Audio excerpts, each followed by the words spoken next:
The original is so much better. Okay, I The believe original you. is always better. As a rule, yes.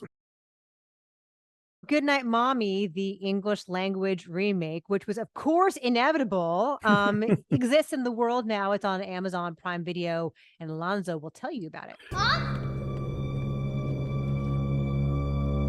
You're early.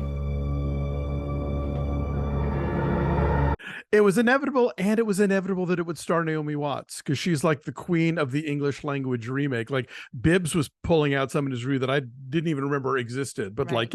Funny Games and The Ring, and The Ring. this is her bailiwick. Yeah. So yeah, this is a remake of a film that I did not see, and I think that's going to be a key part of how we talk about this.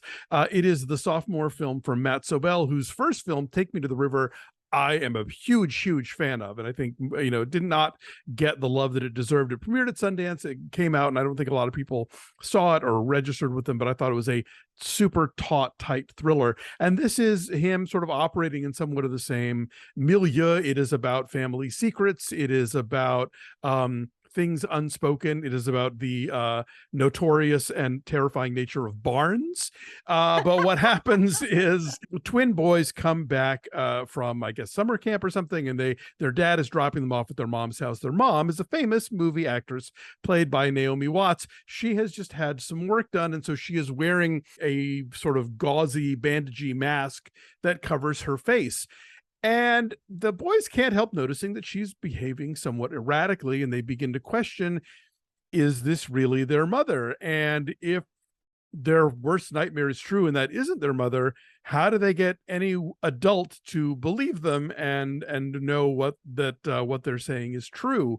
It's a chilling premise, and I think the movie really keeps you guessing as to what's real and what isn't, and what's true and what isn't. There's a great sort of subgenre of like movies where kids know a terrible thing and no one will believe them, Bob Balaban's Parents. The Fallen Idol is a famous example. So as somebody who didn't know this movie already and didn't know the twists and the plot outcomes and stuff, I was engaged and tense and like, where's this? Because he definitely builds up this mood of the film where it just feels like anything could happen and it will be something bad. The house is sort of spooky and long hallways and shadowy, and that barn, there's some shit that happened in that barn that we don't want to know about. So yeah, I was into it, but again, didn't see the original, and I think that comes as a great benefit for anybody watching this one. The original is so much better. Okay, I The believe original you. is always better. As a rule, yes. So the bones of this are the same for the most part, as far as the twins coming home and their mom has the bandages and they begin to suspect that she's not their mom. But the Austrian original goes to so many weird and dark places, and it lets that slow burn take longer. It prolongs your knowledge of what's actually happening here. Again, so it doesn't tell you till later, you mean? Or but you find out what's really happening at the very, very end in the same exact way. Okay. But like the slow burn as to what they discover along the way and what they do to her takes longer and is way more daring and is way more disturbing and way creepier. Yes, that the house is also kind of cool and modern and chilly, and the perfect setting for a place where anything could happen, kind of like the Ex Machina house. Sure. And with no houses around it, apparently. Yeah, that too. Naomi Watts, as you've pointed out, has done so many of these remakes. Often they're horror remakes or they're like dark psychological thrillers, and I love that all throughout her career, like Mulholland Drive, going back to that and beyond, like she'll use her wholesome good looks to chilling effect. Yes. And she can turn and like shift gears in a way that is startling and really unsettling for a viewer. And she's so good at that. And the kids are good, they're also twins. Cameron Crovetti and Nicholas Crovetti. Yeah, I think they carry a lot of this movie, and it really they have a lot of heavy lifting. It's not just sort of like, oh, the adorable Moppets who come in and out. Like they are the crux here, and what they bring to it is as important as what Naomi Watts brings, and I think they're very effective.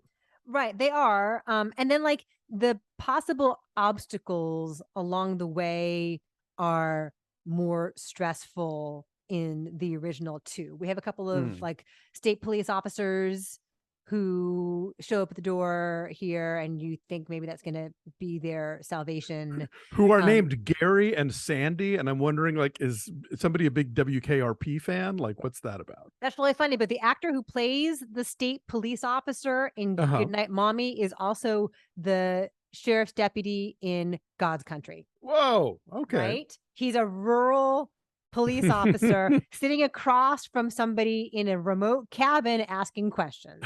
Both films. He's got a niche. That's his sweet spot. So yeah, I think because I knew how fantastic the first one is, and Ben and I reviewed Goodnight Mommy on What the Flick. That's right. I remember that. Yeah. So he and I saw it and talked about it. It's a kind of movie where like you kind of don't want to go into too much detail because its discoveries are startling and surprising, but they're startling and surprising if this is your first time seeing this story. So basically they go through the motions with this and do what so many horror movies do or so many English language remakes do, is like it just everything feels sped up. Everything feels spoon-fed and not as willing to take some risks in terms of tone, in terms of substance. Yeah, and this one's only 7 minutes shorter, so it's not like, you know, they're going in that big a hurry. It's just a matter of like how they cover what they cover and what they choose to keep and not. So yeah, I mean, I can't speak to the original, but I will say, if you haven't seen the 2014 Austrian film, which apparently sounds like it's really great, and you want to see this English language version, you're probably more inclined to enjoy it than someone who has seen the 2014 Austrian version. Okay, so what's your number then? I said a 7.2. I think it's really effective. I really like Sobel as a filmmaker. Like, this is now 2 films of his where he makes me uncomfortable in the best way in terms of like, what is happening here? What are we doing? I say 3. Ooh, okay. This is a letdown. This is not that good. Look, I get it. I have seen remakes where you're like, why did you even bother? Did you not get what worked about the first one? Or did you have not have any new ideas to bring to it? I understand that sentiment. I just don't have it because I didn't see it. All right. If you guys see it, let us know what you think.